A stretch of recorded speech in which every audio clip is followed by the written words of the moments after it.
Hello dear student. तो आज हम आपके सामने लेके आए हैं 2023 का अनसोल्ड पेपर। ठीक है। तो जो 2023 में पेपर हुआ था उसका हम लोग यहाँ पे सलूशन करने वाले हैं। ठीक।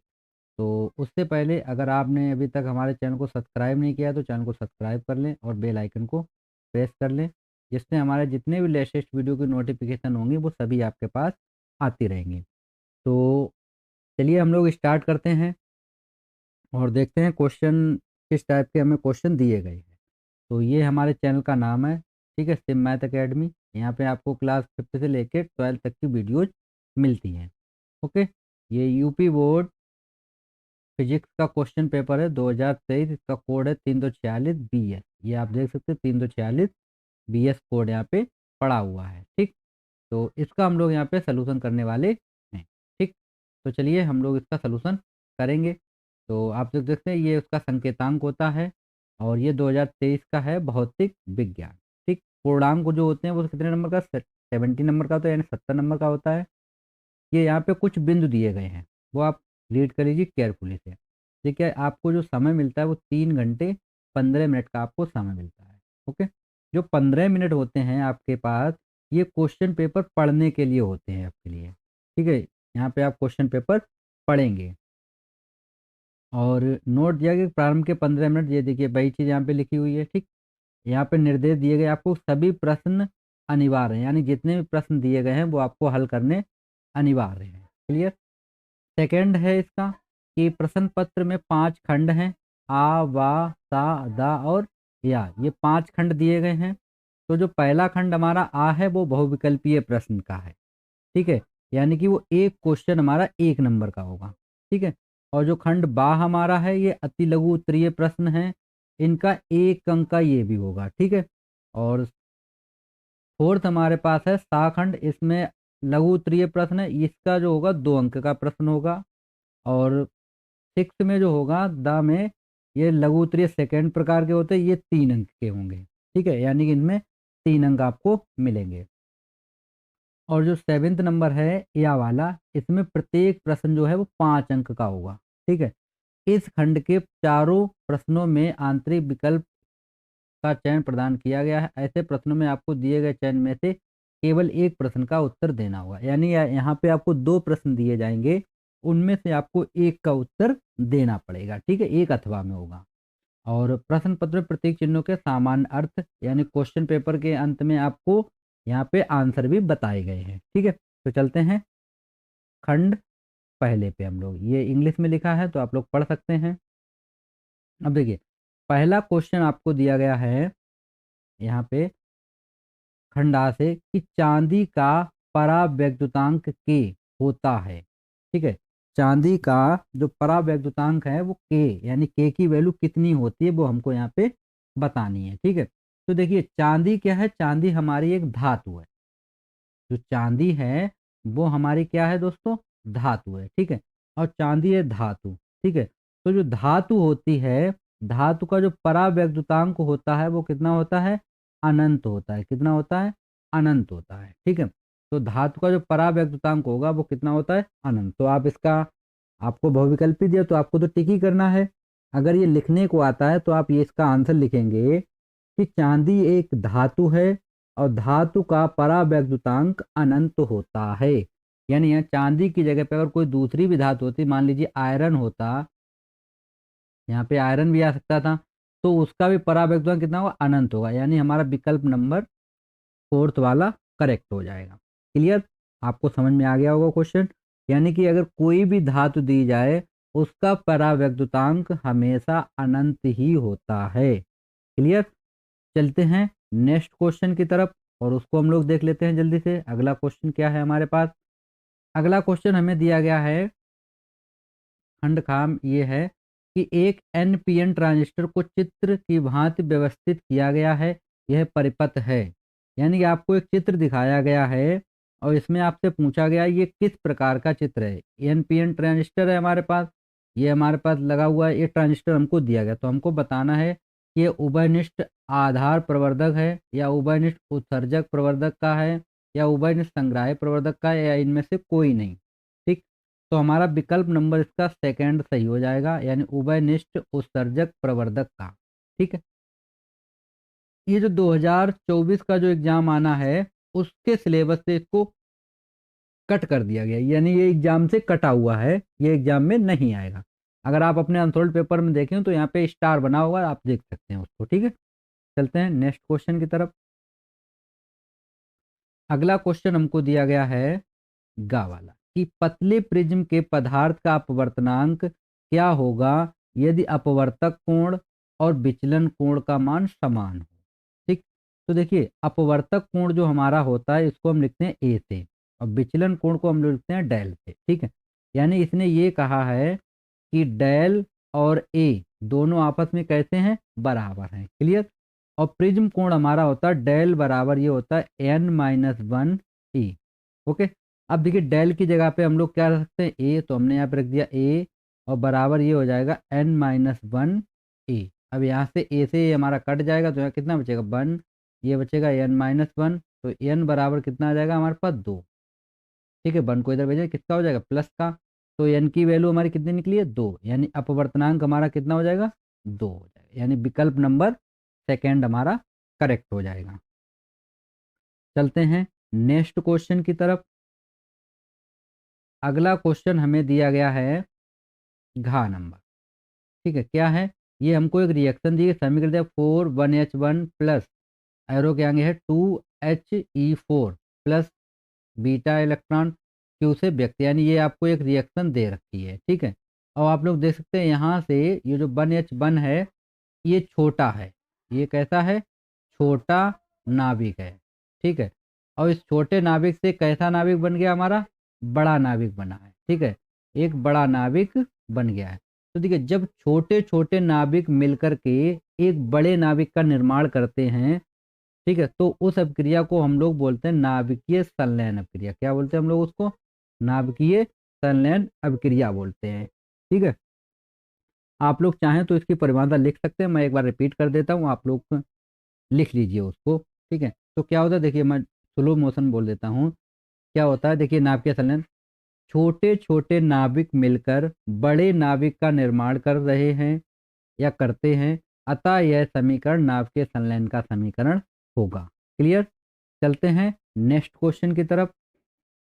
अगला क्वेश्चन हमें दिया गया है डा वाला कि निम्नलिखित में कौन सा मूल कण नहीं है, यानी हमें ये बताना इनमें से मूल कण कौन सा नहीं है। तो देखिए पॉजिट्रॉन हमारा मूल कण होता है, इलेक्ट्रॉन हमारा मूल कण होता है, न्यूट्रिनो हमारा मूल कण होता है, अल्फा कण हमारा मूल कण नहीं होता है। ठीक है, अल्फा कण जो है वो हमारा मूल कण नहीं है, क्योंकि अल्फा कण जो बनता है हमारा, अल्फा कण जो हमारा बनता है वो 2 पॉजिट्रॉन और प्लस 2 इलेक्ट्रॉन और प्लस 2 न्यूट्रॉनों से मिलकर बना होता है। ठीक है, यानी कि जो हमारा अल्फा कण होता है वो इन तीनों से मिलकर ही बनता है। ठीक है, पॉजिट्रॉन, इलेक्ट्रॉन और न्यूट्रॉन से मिलकर हमारा क्या बनता है, अल्फा कण बनता है। ठीक है, तो अल्फा कण यहाँ पे जो होगा वो हमारा मूल कण नहीं होगा। ठीक है, बाकी ये तीन जो हमको दिए ये हमारे कैसे हैं, मूल कण होंगे। ओके, चलते हैं नेक्स्ट क्वेश्चन की तरफ। अगला क्वेश्चन आपको दिया गया है, आप स्क्रीन पे देख सकते हैं। ठीक, तो क्वेश्चन क्या है, क्वेश्चन आपको दिया गया है ये कि प्रतिरोध R, प्रेरकत्व L तथा संधारित्र C श्रेणी क्रम में जोड़ेंगे। तो आप इसका एक चित्र बनाइए, मान लीजिए यहाँ पे आपने लगा दिया ये प्रतिरोध। ठीक है, फिर क्या लगाएंगे आप यहाँ पे, प्रेरकत्व। ठीक है, फिर यहाँ पे क्या लगा दिया हमने, ये संधारित्र लगा दिया। ठीक, तो ये हमारा बन गया, यहाँ पे क्या लगा है R, यहाँ पे L, यहाँ पे C, तो ये हमारा बन गया LCR परिपथ। कौन सा परिपथ बन गया, LCR परिपथ बनेगा। ठीक है, अब देखिए LCR परिपथ हमारा बन गया है, तो इसने कहा कि प्रत्यावर्ती धारा स्रोत की आवृत्ति जो है वो n है और अनुनादी आवृत्ति जो है वो nr है। तो किस स्थिति में धारा विभव पश्चगामी होगा। ठीक है, धारा विभव कैसा पूछा गया, पश्चगामी। तो धारा विभव पश्चगामी के लिए कंडीशन होती है हमारे पास XC ग्रेटर देन एक्सएल, यानी कि हमारा एक्ससी की वैल्यू कम होनी चाहिए और एक्सएल की वैल्यू अधिक होनी चाहिए, तो धारा कैसी होगी हमारी, पश्चगामी होगी। और अगर ये हमारा एक्ससी की वैल्यू बड़ी हुई और एक्सएल वैल्यू अगर कम हुई तो हमारी धारा कैसी हो जाएगी, अग्रगामी हो जाएगी। ठीक है, तो एक्स सी बराबर होता है 1/ओमेगा सी। ठीक है, और ये होता है हमारे पास ओमेगा एल। एक्सएल बराबर क्या होता है, ओमेगा एल होता है। ठीक, इसको हम इधर भेजेंगे तो ये हमारे पास बचेगा, यहाँ पे हो जाएगा ओमेगा स्क्वायर एल सी। ठीक, तो ओमेगा स्क्वायर बराबर कितना हो जाएगा हमारे पास, ये इसका साइन इधर रहेगा। ठीक है, ओमेगा स्क्वायर बराबर हो जाएगा हमारे पास 1/एल सी। तो यहाँ से स्क्वायर अगर हम हटाएंगे तो ये हो जाएगा 1/√एल सी। अब देखिए ओमेगा है यहाँ पे आवृत्ति, तो ये होती है हमारे पास 2π f। तो हम यहाँ पे ओमेगा जब क्या रख देंगे, 2π f, तो ये हो जाएगा 2π f। ठीक है, ग्रेटर देन 1/√एल सी। ठीक है, अब हम लोग क्या करेंगे, एफ की जगह पे हमसे बोला कि आवृत्ति जब एन यूज कीजिए आप। ठीक, तो देखिए एन यूज करेंगे तो ये हो जाएगा 2πn ग्रेटर देन 1/√एल सी। तो ये हमारे पास कितना हो जाएगा, एन को हम लोग यहीं पे रखते हैं और 1/2π इधर भेज देंगे तो ये हो जाएगा √एल सी। ठीक, और ये हमारी क्या होगी, अनुनादी आवृत्ति हो गई, यानी हम इसको लिख सकते हैं n greater than n r. ठीक, इस तरीके से हम इसको लिख सकते हैं। ये जो वैल्यू हमारे पास आई है वो किसकी वैल्यू है, एन आर की वैल्यू है। तो हमारा विकल्प नंबर देख सकते हैं आप, कौन सा विकल्प हो जाएगा, विकल्प नंबर 4 हमारा करेक्ट हो जाएगा। ओके, चलते हैं नेक्स्ट क्वेश्चन की तरफ और उसको भी देख लेते हैं हम लोग, क्या होगा हमारा नेक्स्ट क्वेश्चन। बहुविकल्पी हमारे खत्म हो गए हैं। ठीक, अब हमारे पास आते हैं सेक्शन बी।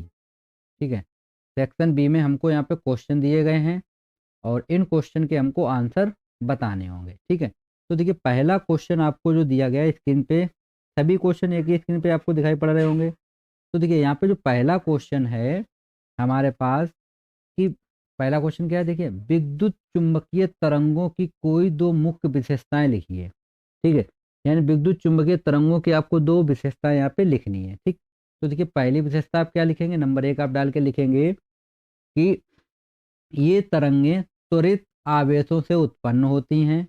मैं बोल देता हूँ, आप लिख लीजिए, यहाँ पे लिखने का कोई मतलब नहीं है। ठीक है, वैसे यहाँ पे लिखेंगे टाइम वेस्ट होगा ज़्यादातर, तो ऐसे आप लिखेंगे ये तरंगें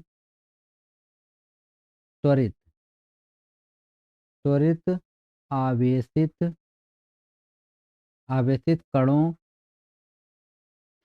से उत्पन्न, ठीक है, उत्पन्न होती हैं। बोलने वाले जितने मैं बोल के ही लिखा देता हूँ, सॉल्व करने वाले हूँ वो मैं सॉल्व कर दूंगा। ठीक है, तो आप क्या लिखेंगे कि ये तरंगें त्वरित आवेशित कणों से उत्पन्न होती हैं, पहला पॉइंट हो गया हमारा। दूसरा है कि इन तरंगों के संचरण के लिए माध्यम की आवश्यकता नहीं होती है, यानी विद्युत चुम्बकीय तरंगों के संचरण के लिए हमें किसी भी माध्यम की आवश्यकता नहीं होती है। ओके, ये हो जाएगा हमारा। अगला हमारा है देहली तरंग दैर्ध्य से आप क्या समझते हैं।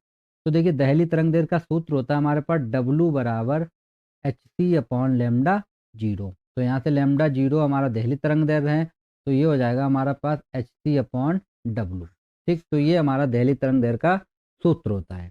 यहाँ पे जो λ0 है इसको हम लोग बोलते हैं देहली तरंग दैर्ध्य, hc हमारा प्लांग नियतांक है, c हमारा प्रकाश की चाल है और ओमेगा जो है हमारा वो है कार्य फलन है। हमारा क्या दिया गया हमको, कार्य फलन हमारा दिया गया है। ठीक, तो ये हमारा कार्य फलन हो जाएगा। ठीक है, अब देखिए इसकी परिभाषा क्या होती है वो मैं बोल देता हूँ, आप लोग हमारे साथ साथ लिखते जाइए। देखिए परिभाषा क्या होती है कि धातु की सतह पर आपतित प्रकाश की वह अधिकतम तरंग दैर्ध्य।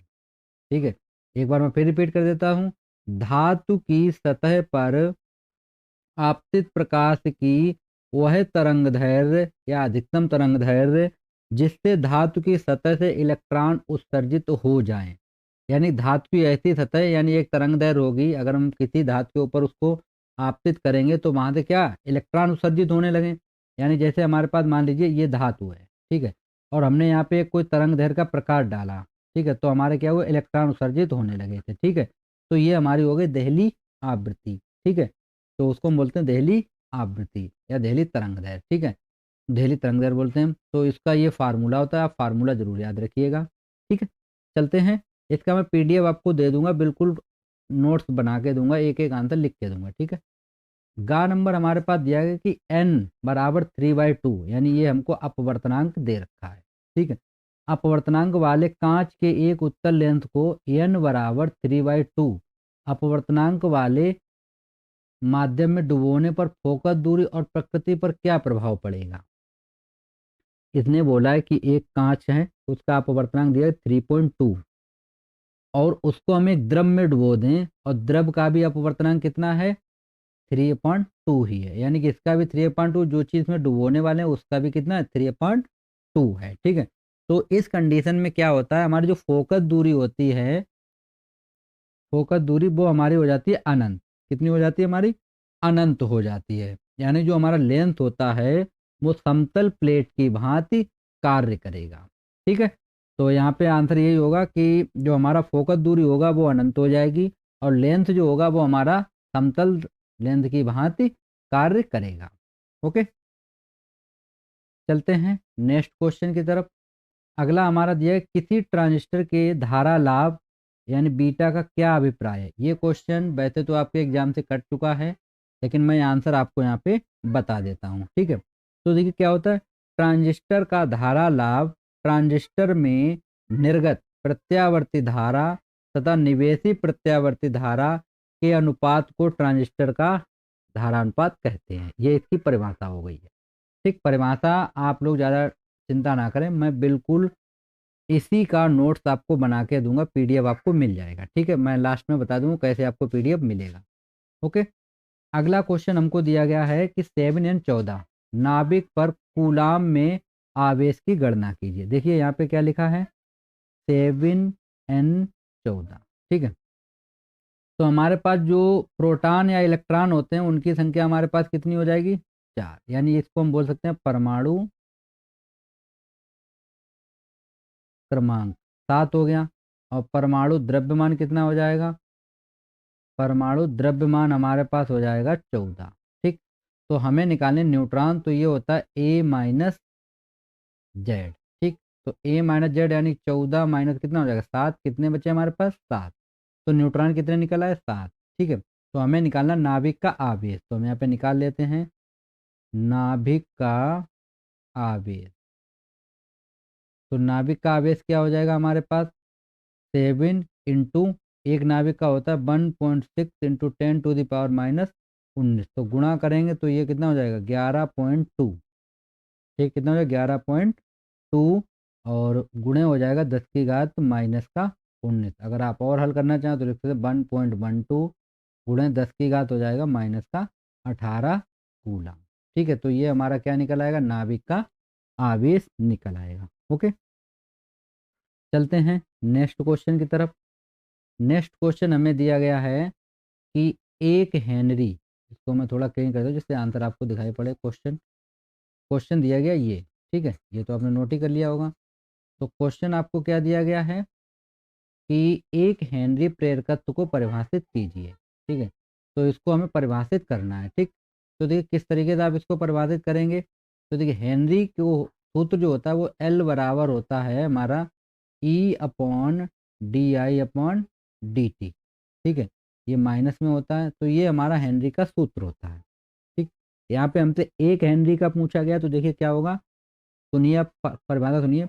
यदि किसी कुंडली में प्रति सेकेंड 1 एम्पियर की धारा परिवर्तन होने पर, ठीक है, यानी कोई कुंडली है उसमें प्रति सेकेंड 1 एम्पियर की धारा क्या हो जाती है, परिवर्तित हो जाती है या परिवर्तन होता है। तो परिवर्तन होने पर उत्पन्न विद्युत वाहक बल, ये जो ई लिखा है ये विद्युत वाहक बल है। विद्युत वाहक बल 1 वोल्ट हो तो उस कुंडली का स्वप्रेरकत्व 1 हेनरी होगा, ठीक है। तो उस कुंडली का जो स्वप्रेरकत्व है वो हमारा कितना हो जाएगा 1 हेनरी हो जाएगा, ठीक। यानी ये हमारा 1 वोल्ट हो जाएगा और ये भी हमारा 1 एम्पियर हो, तो हमारा कट के कितना आ जाएगा एल बराबर 1 हेनरी निकल आएगा। ओके, तो ये हमारे बहुविकल्पी थे और अति लघु थे, तो यहाँ तक हमने देख लिया है। चलते हैं नेक्स्ट क्वेश्चन की तरफ। अगला हमारे पास आया है, आप लोग देख सकते हैं खंड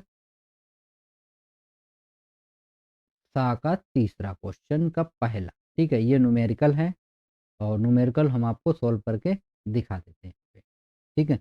तो देखिए आपको न्यूमेरिकल में क्या क्या दे रखा है कि एक 45 इलेक्ट्रॉन वोल्ट ऊर्जा का एक इलेक्ट्रॉन 9 × 10⁻⁵ वेबर प्रति मीटर स्क्वायर तीव्रता के चुंबकीय क्षेत्र में वृत्ताकार मार्ग में चक्कर लगा रहा है। ठीक है, वृत्ताकार मार्ग की त्रिज्या ज्ञात करनी है हमको। तो देखिए जो चीज़ आपको दी गई है आप यहाँ पे वैल्यू को लिख लीजिए। ठीक, आपको देखो ई बराबर दे रखा है 45 इलेक्ट्रॉन वोल्ट दे रखा, और इसको अगर हम जूल में चेंज करेंगे तो ये हो जाएगा 45 गुणे 1.6 गुणा 10⁻⁻19। तो ये हमारे पास कितना हो जाएगा, गुणा अगर आप करना चाहें तो कर लीजिए, नहीं तो इतना ही छोड़ दीजिए, ये हमारा जूल में आ जाएगा। ठीक, और हमें क्या दे रखा है, हमें बी बराबर दे रखा है कितना, 9 × 10⁻⁵ ठीक, वेबर प्रति मीटर स्क्वायर। और आर हमें क्वेश्चन मार्क दिया गया, यानी कि हमको आर फाइंड करनी है। ठीक है, तो देखिए हमारे पास फार्मूला क्या होता है, पहले तो यहाँ से वैसे आर बराबर हमारे पास formula M B upon Q भी होता है, लेकिन हमारे पास बी नहीं है, तो बी बराबर क्या हो जाएगा, ये होता है √2k अपॉन एम। ठीक है, तो वैल्यू रख लेते हैं हम लोग यहाँ पे, तो ये हो जाएगा हमारे पास 2 इंटू ये के है भाई, हमारा क्या होता है ई होता है, तो हम यहाँ पे वैल्यू रखेंगे 45 गुणे 1.6 गुणा 10⁻⁻19, और अपान में एम की वैल्यू कितनी होती है, इसकी होती है 9 × 10⁻31। ठीक है, तो अब इसको हम लोग सॉल्व कर लेते हैं। देखिए ये हो जाएगा 9 एकम 9, और ये हो जाएगा 9×5 = 45। ठीक है, ये होगा 5×2 = 10, तो हम इसको लिख सकते हैं कितना हो जाएगा 16, 16 गुणे, और ये 31 है, ऊपर लेके जाएंगे हम तो प्लस की हो जाएगी। तो देखिए 31 में से 19 आप घटाइए तो यहाँ हो जाएगा 11, 11 में से तो बचेगा कितना 12, और यहाँ बचेगा 12 बचेगा, तो ये हो जाएगा 10 की घात हमारे पास बचेगा प्लस का 12। तो ये आंसर निकल के आएगा मेरे पास बी बराबर कितना आ जाएगा 4 × 10⁻⁶ मीटर प्रति सेकेंड। ये हमारे पास क्या निकल आया है, बेग निकल आया। ठीक, हमको निकालना क्या था, आर। तो देखिए आर बराबर फार्मूला क्या होता है हमारे पास, आर बराबर हमारे पास जो फार्मूला होता है ये होता है आर बराबर एम बी अपॉन में क्यू बी। ठीक, चलिए हम वैल्यू रखते हैं, एम की वैल्यू हमको दी गई थी कितनी, 9 × 10⁻⁻31 इंटू बी की वैल्यू अभी हमने निकाली कितनी है, 4 × 10⁻6। ठीक है, बटे क्यू की वैल्यू कितनी होती है, 1 कूलाम मान के चलिए। ठीक है, तो ये हो जाएगा 1.6 गुणा 10⁻⁻19 इंटू, और क्या है हमारे पास बी, बी की वैल्यू हमको दी गई थी कितनी, 9 × 10⁻, तो ये हो जाएगा 9 × 10⁻⁵। ठीक, अब देखिए कितना हो जाएगा हमारे पास, आर बराबर हमारे पास हो जाएगा, ये देखिए 9 से 9 कट गया हमारा यहाँ पे। ठीक, और यहाँ से हम लोग पॉइंट हटाएंगे तो ऊपर हमारा एक जीरो बढ़ जाएगा, यानी एक पावर बढ़ जाएगी यहाँ पे, ये हो जाएगा 4 एकम 4, ये हो जाएगा 4×4 = 16। ठीक है, कितना हो जाएगा 4×4 = 16 हो जाएगा। ठीक, तो ये हमारे पास कितना बचेगा यहाँ पे 1/4 बचेगा, और ये पावर 19 और 5 कितना होगा 24, 24 को ऊपर लेके जाएंगे हम लोग तो ये हो जाएगी हमारी प्लस की, तो ये कितना हो जाएगा 10⁻⁻31 इंटू 24, तो कितना हो जाएगा 30, कितना हो जाएगा ये 30 हो जाएगा। ठीक है, 10⁻30, तो हमारे पास बचेगा 0.25 गुणे 10⁻1। ठीक, तो हम इसको क्या लिख सकते हैं, हम इसको 0 दशमलव डिवाइड करेंगे, 1 मिनट, पॉइंट से पॉइंट हटाया, ये पावर 7 थी। ठीक है, 7 हो गई थी, एक पॉइंट लेके गए थे ऊपर, तो ये हमारा यहाँ से हट के पॉइंट यहाँ पे आ जाएगा। ठीक, तो इसको हम लिख सकते हैं 0.25 मीटर, तो ये हमारी क्या निकल आएगी, रेडियस निकल आएगी। ओके, आशा करते हैं क्वेश्चन आपको समझ में आ गया होगा। चलते हैं नेक्स्ट क्वेश्चन की तरफ। दूसरा क्वेश्चन हमें दिया गया है खा कि एम द्रव्यमान तथा क्यू आवेश का एक कण समान विद्युत क्षेत्र ई में विरामावस्था से चलकर डी दूरी तय करता है, सिद्ध कीजिए कण द्वारा अर्जित वेग इतना होगा। ये आपको सिद्ध करना है यहाँ पे। ठीक, तो देखिए सिद्ध आप, मैं यहाँ पे करके दिखा देता हूँ किस तरीके से आप करेंगे, इसको हम थोड़ा सा क्लीन कर देते हैं पहले। ठीक, जिससे हमें थोड़ी जगह मिल जाए।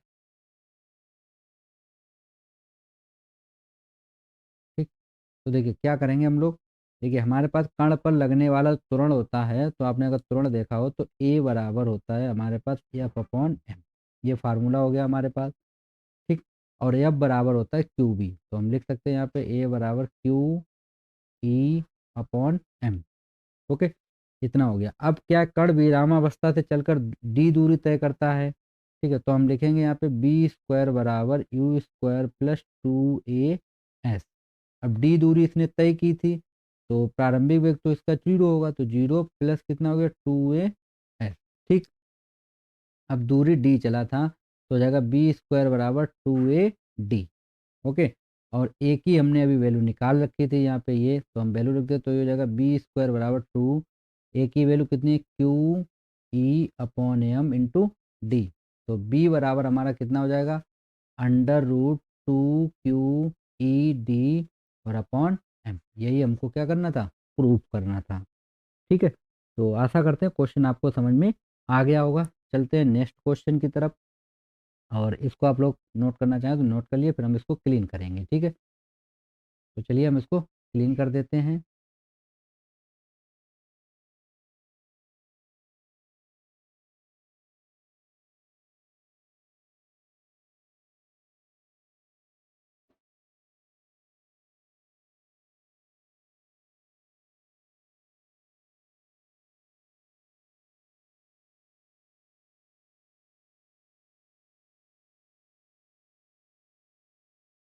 चलिए देखते हैं नेक्स्ट क्वेश्चन है तीसरे का गा। गा हमको दिया गया है कि एक दूरदर्शी की आवर्धन क्षमता जो है वो कितनी है, 9 है। जब इसे समांतर किरणों के लिए संयोजित किया जाता है तो नेत्रिका एवं अभिदृश्यक के बीच की दूरी जो है वो 20 सेंटीमीटर होती है। ठीक है, दोनों लेंसों की फोकस दूरियां ज्ञात कीजिए, यानी दोनों लेंसों की हमें फोकस दूरी बतानी है। ओके, तो देखिए आपको क्या क्या दे रखा है। आपको क्षमता दे रखी है, यानी कि m बराबर आपको जो फार्मूला होता है हमारा -f0 अपॉन कितना हो जाएगा f e। एक नेत्रिका एक अभिदृश्यक लेंस है हमारे पास। ठीक है, तो क्षमता कितनी दे रखी है हमको 9। कितनी दे रखी है हमको 9 दे रखी है। तो यहाँ से अगर हम लोग f0 निकाल लें, ठीक है, f0 तो हमारे पास आ जाएगा 9e निकल के आ जाएगा। ठीक है, अब देखिए दूरदर्शी की लंबाई, दूरदर्शी यहाँ पे आप लिख लीजिए दूरदर्शी की नली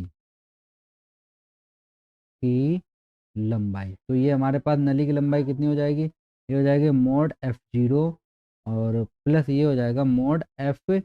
ये माइनस में होगा लेकिन वो मोड आएगा तो प्लस ही हो जाएगा। ठीक है, तो हम लोग यहाँ पे रखेंगे तो ये हो जाएगा 9fe और प्लस कितना हो जाएगा fe। तो ये हमारे पास इक्वल कितना दे रखा हमको 20। ये हमको कितना दे रखा था 20, तो ये मिलके हो जाएगा 10fe बराबर 20। तो एक जीरो से एक जीरो कैंसिल, तो एफ ई बराबर हमारा निकला है 20, सॉरी सॉरी सॉरी, 2 कितना निकला हमारे पास 2 सेंटीमीटर। अब इसी वैल्यू को हम उठा के रख देंगे यहाँ पे समीकरण 1 में, तो हमारे पास f0 कितना आ जाएगा 9 गुणे यहाँ पे रखेंगे 2, तो 9 दूनी 18 सेंटीमीटर। तो ये हमारे पास f0 की वैल्यू निकल आएगी। ठीक, तो एफ ई और f0 दोनों की वैल्यू हम लोगों ने निकाल दी है। ठीक है, चलते हैं नेक्स्ट क्वेश्चन की तरफ। अगला क्वेश्चन हमें दिया गया है कि ओमीय तथा अनोमीय प्रतिरोध से क्या तात्पर्य है। अनोमीय परिपथ के लिए वोल्टता तथा धारा के बीच ग्राफ खींचकर बताइए। ठीक है, तो देखिए ग्राफ इसका इस तरीके से होता है, मैं यहाँ पे थोड़ा सा रेंडमली बना देता हूँ। इस तरीके से होता है ग्राफ। ठीक है, तो यहाँ पे कुछ पॉइंट आपको लेने होंगे, मैं ग्राफ आपको प्रॉपर बना के बाद में दिखा दूंगा। ठीक, इस साइड हमारी क्या चलती है धारा आई, और इधर हमारा चलता है विभवांतर बी। ओके, और सूत्र तो पता ही है आपको, आर बराबर क्या होता है, आर बराबर होता है बी अपॉन आई। ये हमारा फार्मूला होता है ओम के नियम का। ठीक, अब देखिए मैं यहाँ पे अनोमीय और ओमीय प्रतिरोध की परिभाषा आपको बता देता हूँ। देखिए क्या होता है, ओमीय परिपथ से प्राप्त प्रतिरोध हमारा क्या कहलाता है, ओमीय प्रतिरोध कहलाता है। और अनओमीय परिपथ से जो प्राप्त प्रतिरोध होता है उसको हम बोलते हैं अनओमीय प्रतिरोध। ओके, परिभाषा आपको समझ में आ गई। अब चलते हैं हम लोग नेक्स्ट की तरफ। ठीक, इसमें इतना ही था। ज़्यादा कुछ विशेष नहीं था, बाकी जो डिटेल में मैं वो लिख के आपको बाद में दिखा दूंगा। ठीक है, अगला क्वेश्चन हमारे पास आया है खंड दा से। ठीक है, क्या दिया गया क्वेश्चन? क्वेश्चन दिया गया परमाणु क्रमांक एवं द्रव्यमान संख्या के आधार पर नाभिक का वर्गीकरण कीजिए तथा परिभाषित कीजिए। ठीक, तो देखिए, अब देखिए इसमें क्या होता है, ये हम इस तरीके लिखते हैं एक्स ए, यहाँ पे हम रखते हैं जेड, यहाँ पे रखते हैं हम लोग ए। तो ये हमारा होता है परमाणु क्रमांक और ये होता है परमाणु भार होता है। ठीक है, देखिए अब इसमें दो, एक समस्थानिक होता है और एक संभारिक होता है। मेन दो ही होते हैं, समस्थानिक और संभारिक। तो देखिए, परमाणु क्रमांक के आधार पर समस्थानिक तथा परमाणु द्रव्यमान के आधार पर समभारी कहलाए जाते हैं। यानी अगर परमाणु क्रमांक के आधार पर अगर हम देखेंगे तो समस्थानिक, और परमाणु भार के आधार पर देखेंगे तो समभारी या सम। ठीक है, तो देखिए समस्थानिक क्या होते हैं, एक ही तत्व के, समस्थानिक जो होते हैं एक ही तत्व के परमाणु जिनके परमाणु क्रमांक समान किंतु द्रव्यमान संख्या कैसी हो, हमारे भिन्न भिन्न हो, तो वो हमारे समस्थानिक कहलाते हैं। ठीक, तो जैसे एग्जाम्पल तौर हो गया, जैसे मान लीजिए 1H1, ठीक है, और 1H2। अब देखिए परमाणु क्रमांक एक ही है दोनों का, 1 1, लेकिन परमाणु भार जो है वो अलग अलग, एक का एक है और एक का दो है। तो ऐसे जो होते हैं वो हमारे क्या कहलाते हैं, समस्थानिक कहलाते हैं। ठीक है, यानी इनका परमाणु क्रमांक समान होता है, परमाणु भार अलग अलग होता है। ठीक, फिर आते हैं हमारे समभारी। ठीक है, तो ये क्या होते हैं, ये इनका क्या होता है, ये इस तरीके से, जैसे मान लीजिए ये हमने एक यहाँ पे एग्जाम्पल आर ये लिख दिया हमने। ठीक है, इसका परमाणु क्रमांक 18 है, परमाणु भार 40 है। ठीक है, दूसरा हमने ले लिया कैल्शियम, इसका परमाणु क्रमांक 20 है और परमाणु भार 40 है। अब आप लोग देख सकते हैं क्या अंतर है इनका। देखिए ऊपर का परमाणु भार समान है और परमाणु क्रमांक अलग अलग हैं। ठीक है, यानी जब परमाणु क्रमांक अलग अलग हों तो वो हमारे कहलाते हैं समभारी, और जब परमाणु क्रमांक समान अगर हों और परमाणु भार अलग अलग हो तो वो हमारे होते हैं समस्थानिक। तो आपको यही परिभाषा लिखनी है, समस्थानिक की लिखनी है और समभारिक की परिभाषा यहाँ पे लिखनी है आपको। ठीक है, चलते हैं नेक्स्ट क्वेश्चन की तरफ। यहाँ पे आपको दिया गया नॉर गेट, क्या है इसका प्रतीक चिन्ह लिखिए। तो नॉर गेट का आपको यहाँ पे बताना है। तो नॉर गेट का जो सूत्र होता है वो होता है बाई बराबर ए प्लस बी, ये होता है इसका प्रतीक। ठीक है, और इसकी टेबल मैं आपको बना के दे दूं क्योंकि ये सिलेबस से आपके कटा हुआ है।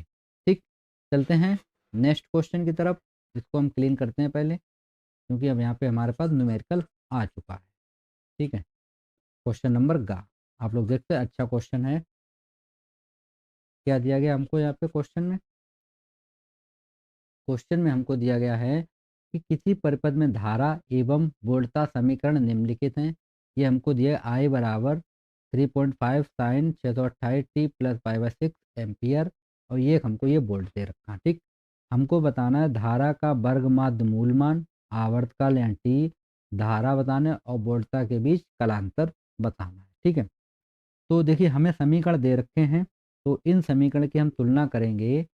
इस वाले की हम जब तुलना करेंगे तो हम तुलना करेंगे आई बराबर I0 साइन ओमेगा टी और प्लस 5 1 से, और इसकी हम तुलना करेंगे बी बराबर B0 साइन ओमेगा टी -5 2 से। ठीक है, दोनों से हम लोग तुलना करेंगे इसकी। तो देखिए I0 बराबर हमें मिल जाएगा यहाँ पे 3.5 और B0 बराबर हमको मिल जाएगा 28। कितना मिल गया? 28। 5 1 बराबर हमको मिल जाएगा π/6 और 5 2 बराबर हमको मिल जाएगा π/6। दोनों की वैल्यू हमने निकाल ली यहाँ पे। अब देखिए पहला क्वेश्चन हमें क्या दिया, ये तो इतनी चीज़ें वैल्यू हमसे पूछी गई थी। अब ओमेगा टी, ओमेगा टी बराबर कितना है 628 टी दिया, टी से टी कट जाएगा तो ओमेगा बराबर आ गया 628। ओके, तो ओमेगा बराबर होता है 2 पाई/टी, तो ये हो जाएगा 628। इसको सॉल्व कर लीजिए आप लोग। तो जब सॉल्व करेंगे तो देखिए टी बराबर हमको निकालना है यहाँ पे, तो ये हमारे पास 2 × पाई की वैल्यू 3.14 रख देते अपॉन में 628। ठीक है, तो इसको 2 से डिवाइड कर, 2 एकम 2, 2 तियाँ 6, 2 एकम 2, 2 चक्कू तो टी बराबर कितना आ गया, देखिए ये आ गया 3.14 अपॉन में 314। इसको आप डिवाइड कर दीजिए तो हमारे पास कितना बचेगा यहाँ पे 0.01 सेकेंड बचेगा। तो ये आप लोग देखिए टी बराबर निकला 0.01 सेकेंड। ओके, तो ये हमारा आवर्तकाल निकला है। ठीक है, अब हम निकाल लेते हैं धारा का वर्गमान मूलमान। ठीक, तो देखिए क्या होता है बी आर एम एस।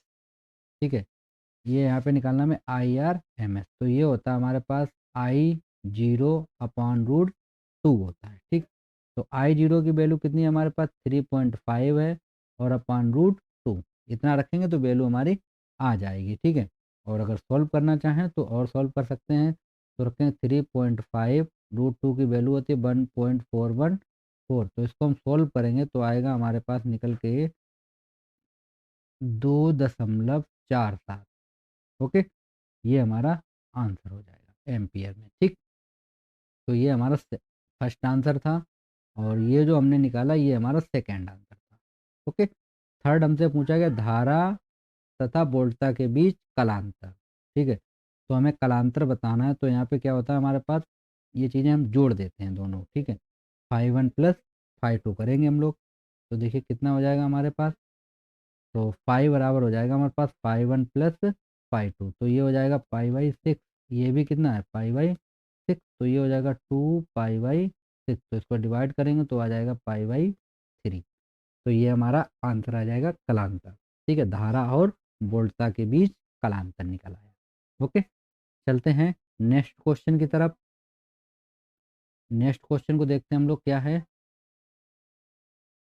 अगला हमें दिया गामा किरणों के 4 गुण बताइए। इसको हम क्लीन कर देते हैं फिर आपको क्वेश्चन दिखाई पड़ेगा। ठीक है, ये हटा दीजिए यहाँ से, अब आप नोट कर लीजिए अपना।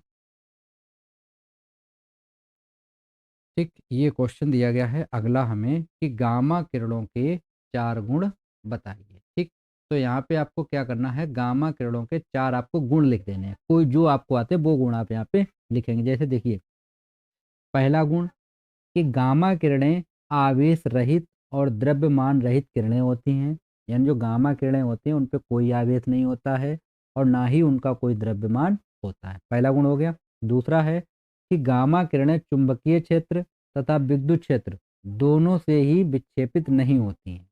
यानी जो गामा किरणें हैं हमारी वो चुंबकीय क्षेत्र और विद्युत क्षेत्र दोनों से विक्षेपित नहीं होती हैं। ठीक है, अगला हमारे पास है नंबर 3, भेदन क्षमता बहुत अधिक होती है। तीसरा पॉइंट इनका क्या हो जाएगा कि जो गामा किरणें हैं उनकी भेदन क्षमता बहुत अधिक होती है। क्लियर। तीसरा पॉइंट हमारे पास हो जाएगा कि फोटोग्राफिक प्लेट पर रासायनिक क्रिया दर्शाती हैं। यानी जो हमारी फोटोग्राफिक प्लेट होती है उस पर ये रासायनिक क्रिया प्रदर्शित करती हैं। ठीक है, पराबैंगनी किरणें की तरंग दैर्घ्य गामा किरणों की तरंग दैर्घ्य से अधिक होती है। ठीक है, यानी पराबैंगनी जो किरणें हमारी हैं उनकी तरंग दैर्घ्य गामा किरणों की तरंग दैर्घ्य से अधिक होती है। क्लियर। हमने आपको चारों पॉइंट यहाँ पे सुना दिए हैं। ठीक, इनको आप लिख लीजिएगा आराम से सुन के। चलते हैं नेक्स्ट क्वेश्चन की तरफ। अगला क्वेश्चन हमको दिया गया है डा। ठीक, डा दिया चुंबकीय यामोत्तर से 30 डिग्री के कोण पर एक चुंबक को लटकाने पर वह क्षैतिज के साथ 45 डिग्री का कोण बनाती है। वास्तविक नतकोण ज्ञात कीजिए। ठीक है, तो देखिए वास्तविक नतकोण हमको यहाँ पे बताना है। ठीक, तो देखिए नमन कोण क्या होता है, हमारे पास फार्मूला होता है कि टेन थीटा बराबर। ठीक है, टेन थीटा बराबर, इसको डैश कर लेते हैं हम लोग, तो ये हो जाएगा हमारे पास टेन थीटा और अपॉन में कोस थीटा। ठीक है, तो यहाँ पे हमको टेन थीटा की वैल्यू अगर निकालनी है तो टेन थीटा बराबर क्या हो जाएगा टेन डैश थीटा और ये हो जाएगा कॉस थीटा। ठीक है, अब एक 30 कोण पे दे रखा है, एक 45 कोण पे हमको दे रखा है। ठीक है, तो हम रखते हैं यहाँ पे वैल्यू रखेंगे हम लोग, तो देखिए हमारे पास कितना हो जाएगा, ये हो जाएगा टेन 45 डिग्री और ये हमारे पास कॉस है। कॉस कितना दे रखा है हमको 30 डिग्री पे दे रखा है, तो टेन 45 की वैल्यू 1 और कॉस 30 की वैल्यू जो होती है वो होती है √3/2। तो हमारे पास टेन थीटा बराबर कितना आ गया √3/2। ठीक है, और इसकी वैल्यू अगर हम रखेंगे तो होती है 1.732 और अपान रखेंगे 2 डिवाइड करेंगे तो ये आ जाएगा 0.866। ठीक है, तो यहाँ पे देखिए टेन थीटा बराबर कितना आ गया हमारे पास 0.866। तो थीटा बराबर निकल के आएगा टेन इनवर्स 0.866। ओके, ये हमारा आंसर हो जाएगा। या तो इतना छोड़ दीजिए या इसकी जो वैल्यू होती है 40.9। अगर ये क्वेश्चन दी जाती तभी आप लिखना, नहीं तो आप इतना ही क्वेश्चन को छोड़ देना। ओके, चलते हैं नेक्स्ट क्वेश्चन की तरफ।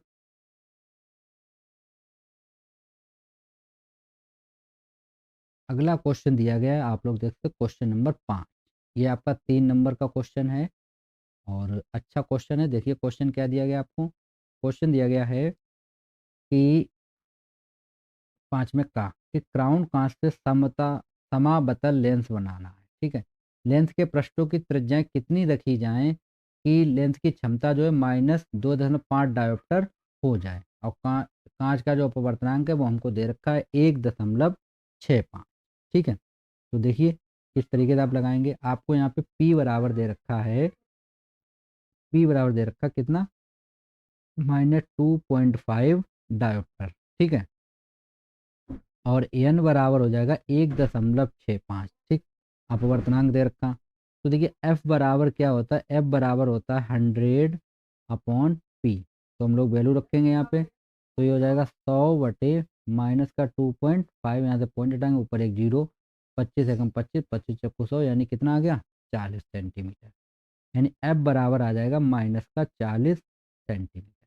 ओके, अब देखिए लेंथ कैसे हैं, समावतल हैं हमारे, लेंस कैसे हैं हमारे, समावतल है। ठीक, समावतल है, तो हमारा यहाँ पे जो R1 होगा वो होगा इन्फिनिटी। ठीक है, और R2 हमें यहाँ पे फाइंड करना है। ठीक, तो देखिए फार्मूला क्या बनेगा मेरे पास, ये होता है 1/f बराबर n-1। ठीक है, ब्रैकेट के अंदर रहता है हमारा R1 और माइनस का R2। ओके, तो n की वैल्यू हमको दे रखी है कितनी, 1.65 -1, और R1 की वैल्यू है इन्फिनिटी, और ये हो जाएगा माइनस का 1/, तो ये हो जाएगा प्लस का 40।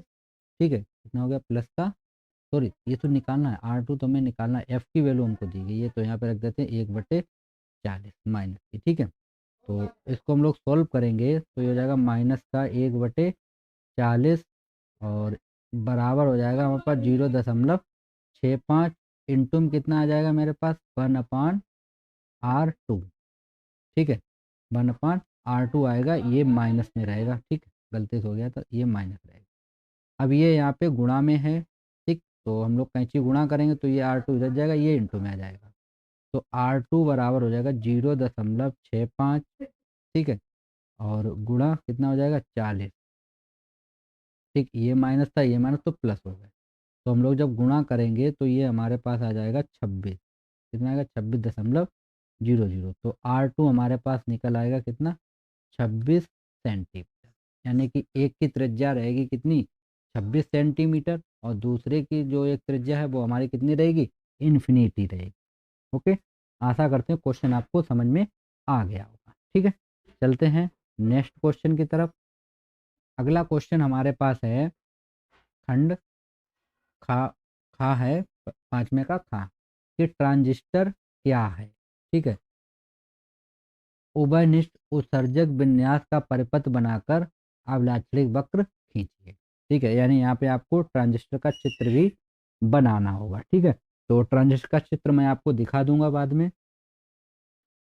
ठीक, तो देखिए यहाँ पे आप क्या करेंगे, ट्रांजिस्टर की आपको परिभाषा लिखनी होगी। ठीक है, तो परिभाषा मैं अभी आपको यहाँ पे दिखा दूंगा अभी। ठीक, तो देखिए आगे चलते हैं।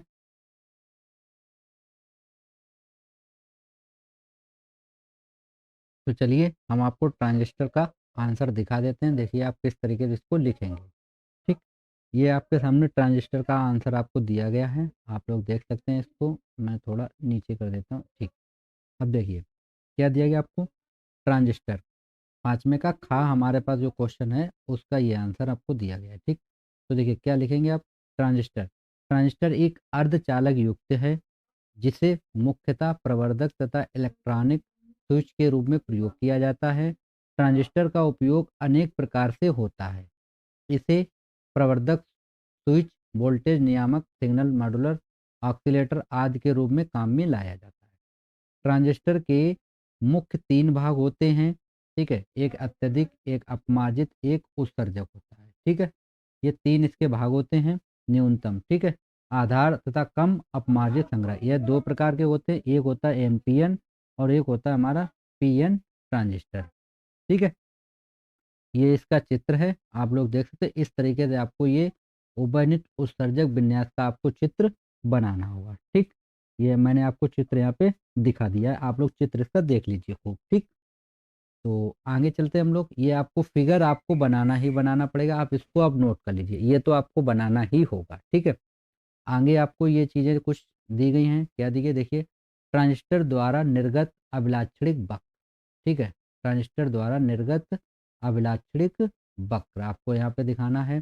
तो देखिए क्या, संग्राहक उत्सर्जक विभवांतर बीच को नियत रखते हुए आधार उत्सर्जक विभवांतर तथा आधार धारा IB के बीच ग्राफ खींचे तो निर्गत अभिलाक्षणिक वक्र कहलाते हैं। यानी ये आपका जो वक्र बना है, ये हमारा जो वक्र है वो अभिलाक्षणिक वक्र कहलाता है। ओके, आशा करते हैं आपको ये चीज़ समझ में आ गई होगी। तो चलते हैं नेक्स्ट क्वेश्चन की तरफ। नेक्स्ट क्वेश्चन आपको दिया गया, आप लोग स्क्रीन पे देख सकते हैं क्वेश्चन को। क्वेश्चन क्या दिया गया है यहाँ पे, देखिए क्वेश्चन दिया गया है कि एलसीआर परिपथ, एलसीआर परिपथ जो प्रत्यावर्ती धारा परिपथ में अनुनाद आवृत्ति के सूत्र का निगमन कीजिए। यानी इसके सूत्र, एलसीआर परिपथ का आपको सूत्र निकालना है, ठीक है? तो देखिए मैं आपको यहाँ पे सूत्र का डेरिवेशन दिखा देता हूँ, आप उस तरीके से डेरिवेशन कर लीजिएगा, ठीक है? चलते हैं आगे। देखिए ये हमारे पास एक परिपथ बना है एलसीआर परिपथ, मैंने ये आपको ऊपर भी ये चीज़ करके दिखाई थी, ठीक है? तो ये जो पहला क्वेश्चन हमारा था, शायद पहला या चौथा था बहुविकल्पी में, तो वहाँ पे ये हमने परिपथ लिया था, ठीक है? तो ये आपको फिगर बनाने होंगे यहाँ पे, ठीक? तो ये फिगर आपको यहाँ पे बनाने होंगे, आप फिगर देख सकते हैं। और इसको हम लोग क्या कर सकते हैं कि इसको जब आप सोल्व करेंगे, देखिए तो हमारा क्या होता है, ये होता है एक्सएल बराबर होता है एक्ससी, ठीक है? अनुनाद की जो आवृत्ति होती है वो हमारे पास एक्सएल बराबर कितना होता है, एक्ससी होती है। तो एक्सएल जो होता है, हमने आपको पहले बताया, एक्सएल बराबर होता है ओमेगा एल, पहले मैं ऊपर बता चुका हूँ। और एक्ससी बराबर होता है हमारा 1/ओमेगा सी। और ओमेगा बराबर क्या होता है, ये होता है 2 पाई एफ होता है। ओमेगा बराबर कितना होता है, 2 पाई एफ होता है, ठीक है? तो इतनी चीज़ें हमें क्वेश्चन में गिवन चीज़ें होती हैं, ठीक? तो जब ये चीज़ें हमें दी गई हैं, तो देखिए हम इसको किस तरीके से लिखेंगे, ओमेगा एल ये हमने वैल्यू रख दी, ठीक? तो इसको जब आप इधर भेजेंगे तो ये गुणा हो जाएगा ओमेगा स्क्वायर एल सी बराबर 1। और यहाँ से हम लोग ओमेगा स्क्वायर बराबर निकालेंगे तो 1 कितना हो जाएगा, एल सी। और ओमेगा बराबर ये हो जाएगा अंडर रूट एल सी, ठीक है? अब ओमेगा की वैल्यू रख देंगे हम लोग 2 पाई एफ, ठीक है? और ये वैल्यू रखेंगे तो एफ आर बराबर आ जाएगा 1/2 pi under root l c, यही हमारा हो जाता है फार्मूला, ठीक है? ये हम ऊपर भी आपको करके दिखा चुके थे, ठीक?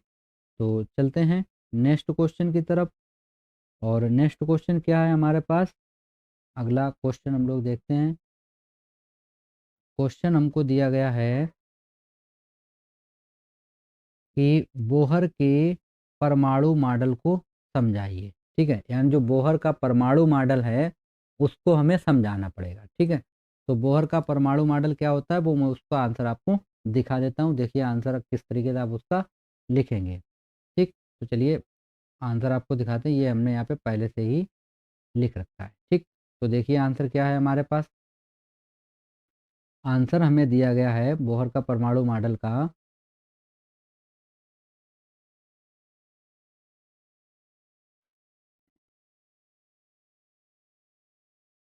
ठीक? देखिए क्या दिया गया, परमाणु का बोहर मॉडल, ठीक? तो नील्स बोर ने रदरफोर्ड के परमाणु मॉडल में कुछ संशोधन किया तथा निम्नलिखित परिकल्पनाएं दी। तो पहली परिकल्पना थी, किसी परमाणु में इलेक्ट्रॉन नाभिक के चारों ओर कुछ निश्चित त्रिज्या वाली वृत्ताकार कक्षाओं में ही परिक्रमा करते हैं। जिन्हें हम लोग क्या कहते हैं, स्थायी कक्षाएं कहते हैं। ठीक, और ऊर्जा का उत्सर्जन नहीं करते। दूसरा हमारे पास दिया गया हमको कि इलेक्ट्रॉन नाभिक के चारों ओर उन्हीं कक्षाओं में परिक्रमा करते हैं जिनके लिए कोणीय संवेग का मान h/2 का पूर्ण गुणज हो। ठीक है, यानी कि L बराबर होता है mvr और यहाँ पे बराबर हो जाता है NH/2 एन की जो वैल्यू होती है वो 1 2 3 4 5 हम कुछ भी रख सकते हैं यहाँ पे। ओके, नंबर 3 हमारे पास है यहाँ पे कि जब परमाणु को बाहर से कुछ ऊर्जा प्राप्त होती है। ठीक है, नंबर 3 है, जब परमाणु को बाहर से कुछ ऊर्जा प्राप्त होती है तो वे उच्च ऊर्जा स्तर में चले जाते हैं। ठीक है, यानी कि कोई परमाणु है उसे बाहर से ऊर्जा मिल गई तो वो तुरंत क्या कहता है, निचले स्तर से किस में चला जाता है, उच्च ऊर्जा स्तर में चला जाता है। किंतु वहां से 10⁻⁸ सेकंड तक ठहर कर उपेक्षाकृत निम्न ऊर्जा स्तर में वापस लौट आता है। इस इस प्रकार जब वे उच्च ऊर्जा स्तर से निम्न ऊर्जा स्तर में आते हैं तो दोनों ऊर्जा स्तरों के अंतर को वैद्युत चुंबकीय तरंग यानी प्रकाश फोटान के रूप में उत्सर्जित करता है। ओके, तो ये आपको चित्र बना, ये जो होता है हमारा नाभिक होता है जहाँ पे प्लस चिन्ह है। ठीक, और ये इलेक्ट्रॉन दिखाई पड़ते हैं। ठीक है, तो ये सूत्र भी होता है, आप लिखना चाहें लिख लीजिए, लेकिन अगर आप इतनी हिंदी लिख देंगे तो आपको नंबर मिल जाएंगे। ओके, चलते हैं नेक्स्ट क्वेश्चन की तरफ। नेक्स्ट क्वेश्चन हमें क्या दिया गया है उसको हम लोग देख लेते हैं नेक्स्ट क्वेश्चन को। तो नेक्स्ट क्वेश्चन हमारे पास है अथवा में है कि एक उत्तेजित हाइड्रोजन परमाणु की ऊर्जा -3.4 इलेक्ट्रॉन वोल्ट है। इलेक्ट्रॉन वोल्ट इसका कोणीय संवेग हमें ज्ञात करना है। ठीक, तो चलिए कोणीय संवेग हम लोग ज्ञात करते हैं, देख लेते हैं कोणीय संवेग को। ठीक, ये हमारे पास क्वेश्चन दिया गया है। ठीक है, तो देखिए क्या करेंगे आप यहाँ पे कि परमाणु के इलेक्ट्रॉन की ऊर्जा जो है वो इतनी हमको क्वेश्चन में गिवन है। ठीक है, और En बराबर ये हमारा सूत्र ही होता है, ये सूत्र आपको याद होना जरूरी है। और ये हमें एन स्क्वायर की वैल्यू दे रखी है, तो जब वैल्यू रखें देखिए माइनस से माइनस कट जाएगा हमारा, ईबी से ईबी कट गया, इससे हम जब काटेंगे तो हमारा कितना आ जाएगा, 4 आएगा। ठीक, यानी एन बराबर हमारा निकल के आ जाएगा 2। ठीक है, अब हमें क्या निकालना, कोणीय संवेग, कहीं कहीं ये एल ना दे के पी भी दिया होता है। ठीक है, तो ये फार्मूला दिया NH/2 तो वैल्यू रख लेते हैं हम लोग। तो देखिए यहाँ पे एन की वैल्यू 2 देगी तो 2 से 2 कट जाएगा, तो H/, कितना बचेगा, पाई। एच की वैल्यू होती है 6.6 इंटू 10⁻⁻34 और पाई की वैल्यू होती है 22/7। तो इसको आप सॉल्व करेंगे तो ये हमारा आंसर आ जाएगा। अब हम थोड़ा जल्दी करते हैं, वीडियो लंबा हो गया है। ठीक है, चलते हैं अगला क्वेश्चन। डा है, प्रिज्म के पदार्थ के अपवर्तनांक का सूत्र न्यूनतम विचलन कोण एवं प्रिज्म कोण के पदों में प्राप्त कीजिए। ठीक है, तो हमें विचलन कोण निकालना है, इसका सूत्र में दिखाना है। ठीक, तो मैं आंसर आपको दिखा देता हूँ जल्दी से। ठीक है, क्योंकि ये दिया गया है विचलन कोण के लिए। ठीक, ये आप लोग डेरिवेशन इसका देख लीजिएगा, ये आपको फिगर बनाना पड़ेगा और ये यहाँ पे आपको डेरिवेशन दिया गया है। ठीक, अगर आपको समझ में नहीं आता है तो आप हमारा वीडियो भी देख सकते हैं, इसका हमने एक वीडियो बना रखा है। ठीक, ये इसका पूरा डेरिवेशन है, आप लोग देख सकते हैं। ठीक, ये इस सूत्र आपको फाइंड करना था। ओके, तो अब हम थोड़ा जल्दी करते हैं क्योंकि वीडियो बहुत ही लंबा हो चुका है। ठीक, चलते हैं नेक्स्ट क्वेश्चन की तरफ। अगला क्वेश्चन हमारे पास है, विद्युत परिपथ के लिए किरचॉफ के दोनों नियम समझाइए। यानी आपको किरचॉफ के दोनों नियम लिखने हैं। तो चलिए मैं दिखा देता हूँ किरचॉफ के दोनों नियम को। तो ये हमारे पास है किरचॉफ का नियम। ठीक है, तो किरचॉफ का प्रथम नियम यानी धारा का नियम बोलो या संधि का नियम। ठीक है, तो इसका मतलब होता है किसी बंद परिपथ में किसी बिंदु, जंक्शन या संधि पर मिलने वाली धाराओं का बीजगणितीय योग कितना होता है, शून्य होता है। ठीक है, यानी जो बीजगणितीय योग होता है वो शून्य होता है हमारा। ठीक है, तो जैसे ये जो जितनी धाराएं जा रही हैं I1 I2 I3, ये इन सभी को अगर हम जोड़ दें तो उन सबका जो योग होगा वो शून्य होगा। ये होता है किरचॉफ का प्रथम नियम होता है। ओके, ये आप दिखा दीजिएगा। संधि की ओर आने वाली धाराओं को हम लोग धनात्मक रखते हैं और संधि से दूर जाने वाली धाराओं को हम लोग ऋणात्मक लिखते हैं। ठीक है। और अगला है, इसमें आवेश नियत रहता है, अतः यह नियम आवेश संरक्षण के नियम पर आधारित है। ठीक है। तो ये होता है हमारा किरचॉफ का प्रथम नियम। द्वितीय नियम आप लोग देख लीजिए। किरचॉफ का द्वितीय नियम क्या है? इसको हम बोलते हैं वोल्टता नियम या लूप नियम। ठीक है। तो ये होता है, किसी बंद परिपथ या लूप में सभी विद्युत वाहक बलों का बीजगणितीय योग इसके प्रतिरोधों और उनके संगत प्रवाहित धाराओं के गुणनफलों के बीजगणितीय योग के क्या होता है? बराबर होता है। ठीक है। तो सिग्मा ई बराबर होता है सिग्मा आई आर, अथवा ये इनका जोड़ आप लोग देख लीजिए, गुणनफल के बराबर होता है। तो ये होता है हमारा किरचॉफ का द्वितीय नियम। ठीक है। चलिए नेक्स्ट क्वेश्चन पे। अथवा वाला क्वेश्चन है कि एक ही पदार्थ के बने समान द्रव्यमान के दो तार ए और बी। ठीक है। तार ए का व्यास बी के व्यास का आधा है। यदि तार ए का प्रतिरोध कितना है? 24 है, तो तार बी के प्रतिरोध का व्यास ज्ञात कीजिए। ठीक है। तो इसका भी हम क्वेश्चन आपको लगा हुआ ही दिखा देते हैं डायरेक्ट, आप लोग उसका एक स्क्रीनशॉट ले लीजिएगा। ठीक है। ये हमें अथवा वाला क्वेश्चन दिया गया है, आप लोग देख सकते हैं। ठीक। तो ये हमारा क्वेश्चन दिया गया, आप लोग इसको देख लीजिए। ठीक है। आप लोग स्क्रीनशॉट ले लीजिए और फिर हम चलते हैं नेक्स्ट क्वेश्चन पे। जल्दी से आपको दिखा देते हैं, वीडियो बहुत ही लॉन्ग हो गया, 1 घंटे का होने जा रहा है अप्रॉक्सीमेट। ठीक है। तो चलते हैं नेक्स्ट क्वेश्चन की तरफ। नेक्स्ट क्वेश्चन क्या है हमारे पास? लुईस डी ब्रोगली के तरंग अवधारणा से क्या तात्पर्य है? डी ब्रोगली तरंग दैर्ध्य के लिए गतिज ऊर्जा के पदों में लिखिए। ठीक है। तो गतिज ऊर्जा के पदों में आपको डी ब्रोगली तरंग दैर्ध्य का सूत्र लिखना है। तो ये हमें दिया गया है, द्रव्य तरंगें आप लोग देख सकते हैं, जब कोई द्रव्य कण जैसे इलेक्ट्रॉन प्रोटॉन और गतिमान होते हैं तो वे तरंग की गति व्यवहार करती हैं। द्रव्यमान कणों से संबंध इन तरंगों को द्रव्य तरंगें अथवा डी ब्रोगली तरंगें कहते हैं। ठीक है। जो हमारी द्रव्य तरंगें होती हैं वही हमारी डी ब्रोगली तरंगें होती हैं।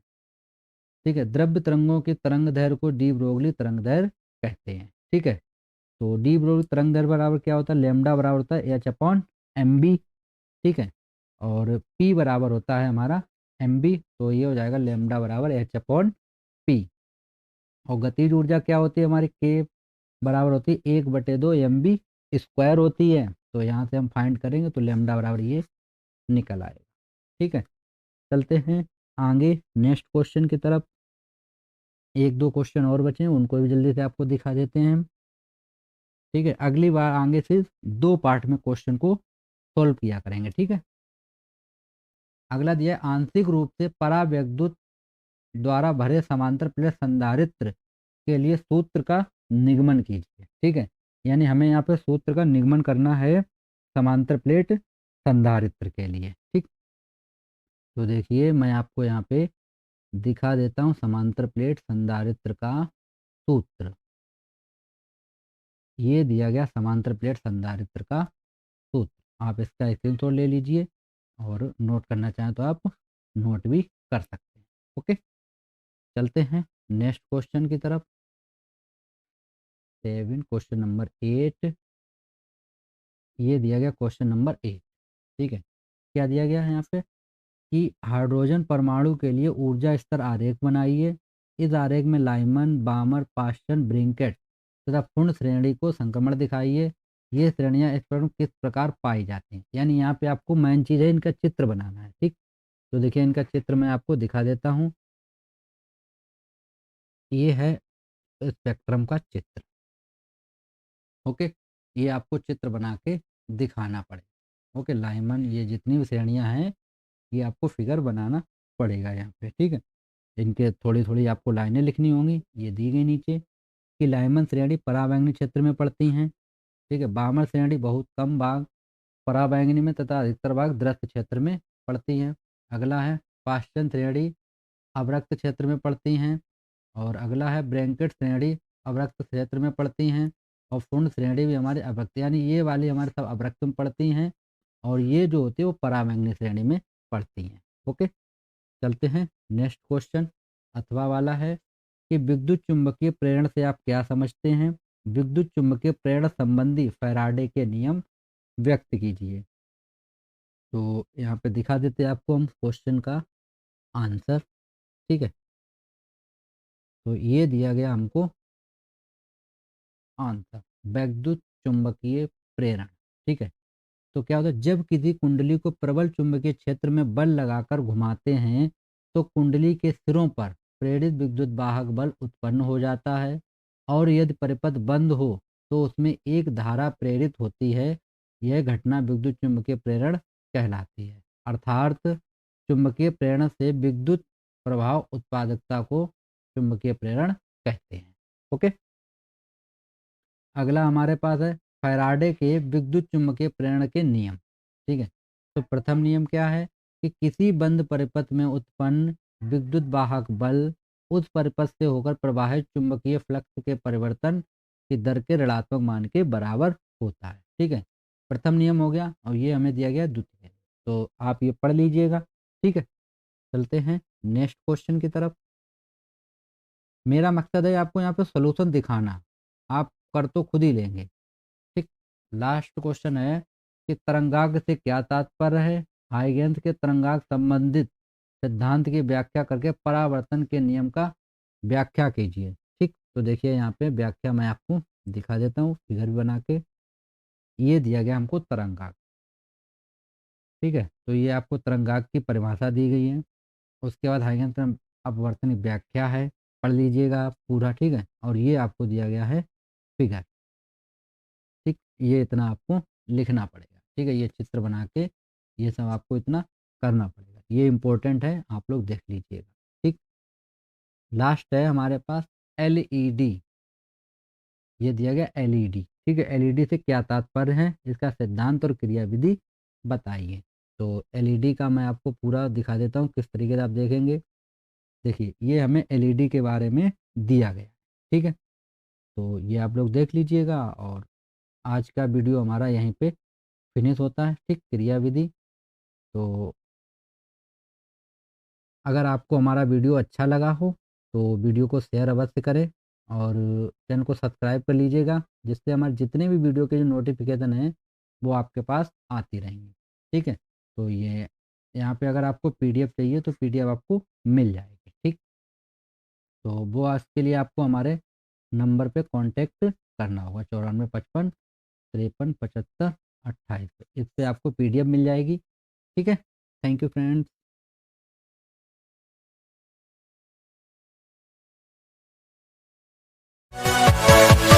Yeah.